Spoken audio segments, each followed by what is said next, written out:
Hi there, welcome back.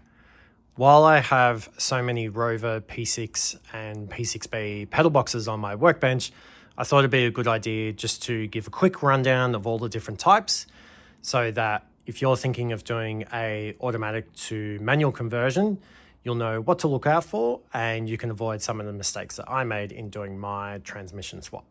Here we go. The first pedal box we have here is a right-hand drive 4-cylinder car. As far as I'm aware, the 2000 and the 2200 use exactly the same setup. There's no spring here on the hanging rod. Instead, the springs are attached from the pedal themselves. So you can just see there's a small hole there and there's the equivalent one over there. The spring hooks into the pedal and then it clips in under the dash. The casing itself is very similar to a V8 manual car. The way that the clutch and brake master cylinders are organized is very different though from 4-cylinder to V8 cars. So I'll talk about that a bit more in a moment. The other difference is if you have a look in there, there's 2 large holes in the back of the case. This is a V8 right-hand drive manual pedal box. There are some differences between this one and the 4-cylinder one, including something I forgot to mention about the 4-cylinder one. It does have 2 springs here on the hanging rod where the pedals hang off. This one is in pieces. Essentially, I broke it trying to take it apart. You can see here we have 1 spring, 2 springs. There's 1 large hole as opposed to the 4-cylinder one that has 2 large holes. The reason for this I'll come back to later on. It also has this large protrusion here, and this is to do with the clutch master actuation. I'll talk about that later. The other thing I've noticed is that the casing is almost the same. So if you needed to use a V8 one for whatever reason for a 4-cylinder swap, you probably could. You would just need to drill out a hole here and do something about this part here. This is a V8 right-hand drive automatic car. It has the 1 trunnion adjuster here. If we go over here, there was just 1 trunnion adjuster for the V8 manual car on the brake master. So there is only 1 hole in the back of the pedal box casing, and you also have your spring hanging off the pedal. So much like the 4-cylinder car, there's a spring from the pedal going up to a clip under the dashboard. There's no spring on the top here. And you can also see here, it's blanked off, much like the 4-cylinder manual cars. This one is the odd one out. This is a V8 manual left-hand drive pedal box. I can't remember what this is for. I don't think I saw photos of it, or I can't find a reference to it in the workshop manual. I'm sure it's there though. If you can't find something in the workshop manual, a good place to look is the parts catalog or parts manual, because often things got left out of the workshop manual and they're actually shown in an exploded view in the parts catalog. This one is quite different to the right-hand drive one. There's only 1 spring on the hanging rod, and the other pedal uses a spring like the 4-cylinder cars or the automatic car, where it has a spring from the pedal to a clip under the dash. You'll also see here it has 2 large holes. For the nerds out there like me that are interested in these small details, they're not holes, they're actually sort of enlarged, circled off rectangles, for want of a better word. Whereas remember over on the V8 right-hand drive car, we had 1 large hole. Now I'm going to talk about some of the things you'll need to look out for in your automatic to manual conversion. Oh, And one other thing I forgot to mention, there's no protrusion here on the side, unlike the right-hand drive car.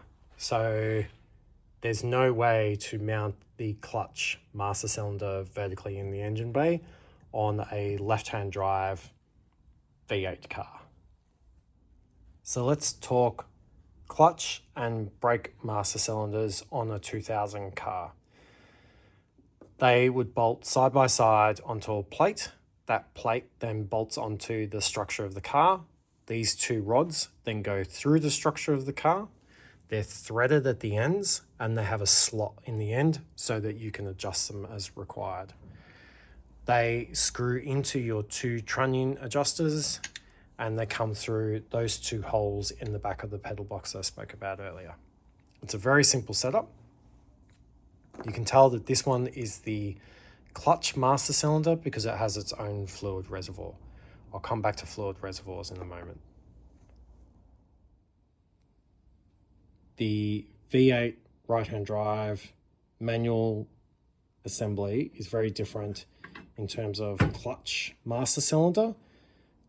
So the master cylinder mounts like this. Like I said before, you need to drill a hole so that the master cylinder is actuated off the clutch pedal here so that the hanging rod rotates with the pedal when the pedal is depressed. You also have on manual V8 cars a dual exit fluid reservoir. That is because the clutch fluid comes from the same reservoir as the brake fluid. It is the one and the same fluid.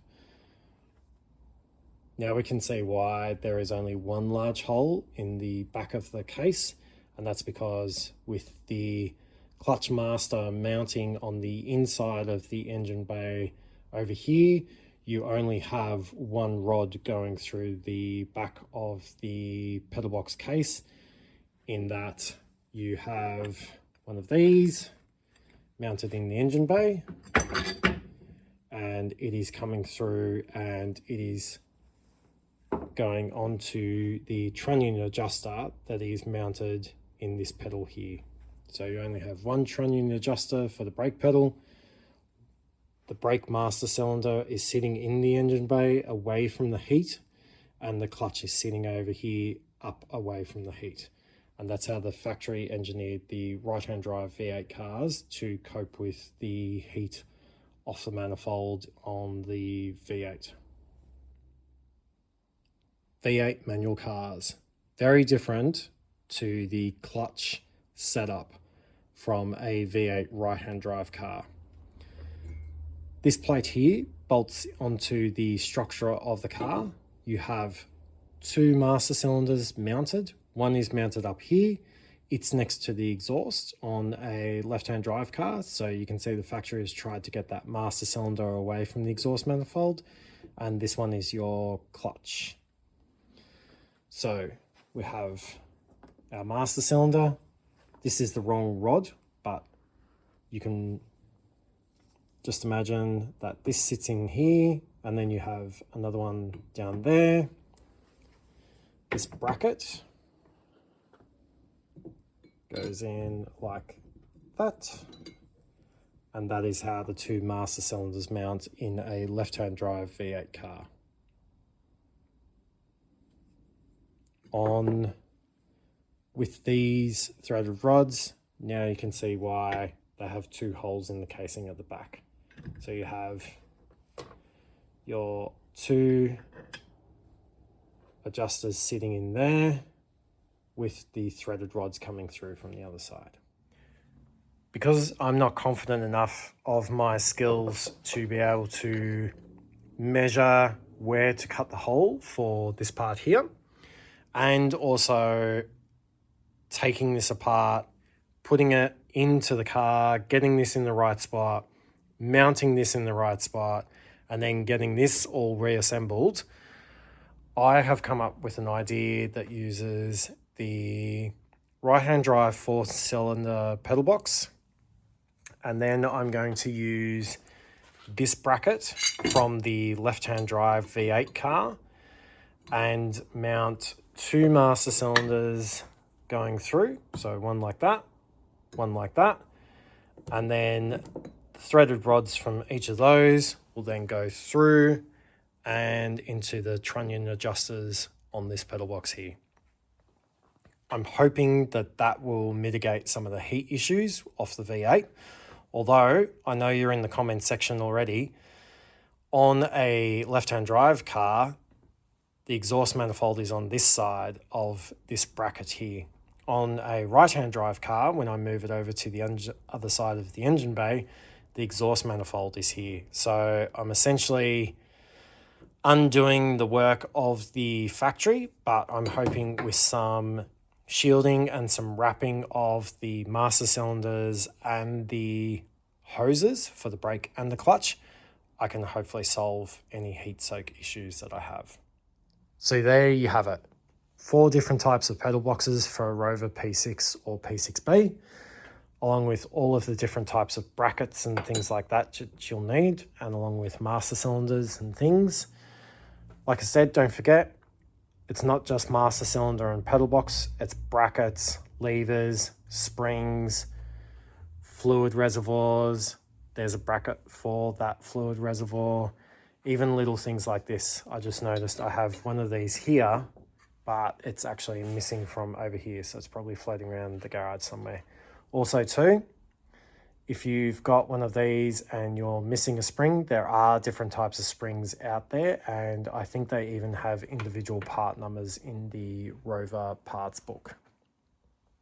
The Rover parts book is really handy for the exploded diagrams of showing how these things go together and come apart. So if you're struggling to put together all the different bits and pieces that you'll need for your conversion, I suggest going to the parts book rather than the workshop manual. If you've got any questions about anything that I've shown here, hopefully I can help you or point you in the right direction. Post down below in the comment section, and thanks for watching.